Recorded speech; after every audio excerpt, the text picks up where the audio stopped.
સુરતમાં civil resident doctor હર્ષ પંડ્યા આપઘાત મામલે સુરત વીર નર્મદ સાઉથ ગુજરાત યુનિવર્સિટીનું કડક વલણ સામે આવ્યું. યુનિવર્સિટી દ્વારા મેડિકલ કોલેજના ડીન ડોક્ટર જયેશ ભટ્ટને નોટિસ આપવામાં આવી. સિવિલ મેડિકલ કોલેજના ડીનની પણ શંકાસ્પદ ભૂમિકા છે. યુનિવર્સિટીના એન્ટી રેગિંગ સેલે કોલેજ પાસે આ કેસનો વિગતવાર તપાસ અહેવાલ અને જરૂરી માહિતી માંગી.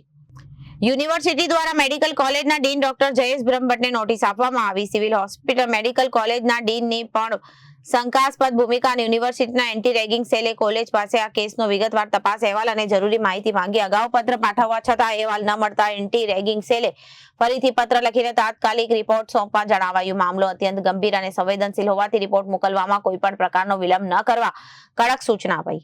કોલેજમાં અગાઉ રેગિંગ અંગે કોઈ ફરિયાદ કે આક્ષેપ નોંધાયો હતો કે તેની પણ સંપૂર્ણ વિગતો રજૂ કરવામાં આદેશ કરાયો છે. આવું ન જ ચલાવી લેવાય, કારણ કે આ દુર્ભાગ્ય ઘટના એટલે કે ભારત રાષ્ટ્રનો હોનહાર તબીબ જ્યારે ગુમાવ્યો છે ત્યારે યુનિવર્સિટી પરિવારને ચોક્કસ એનું દુઃખ છે.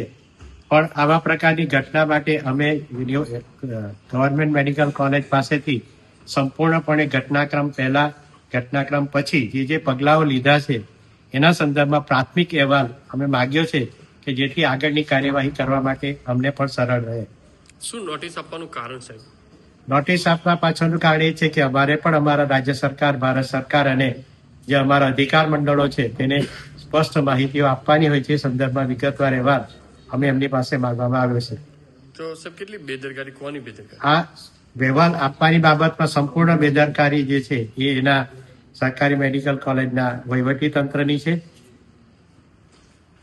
તો કઈ રીતે કાર્યવાહી? હવે આની અંદર જે છે તે આની અંદર હવે જે કાર્યવાહીની અંદર જ્યારે વિગતવાર અહેવાલ આવે પછી અમારે જે અધિકાર મંડળો જે છે તેની અંદર એની જે શિક્ષા છે એમાં ચોક્કસપણે વધારો જ થશે.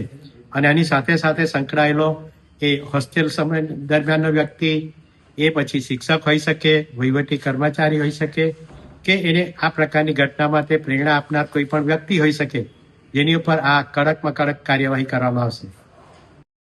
Bureau report, Janadesh news.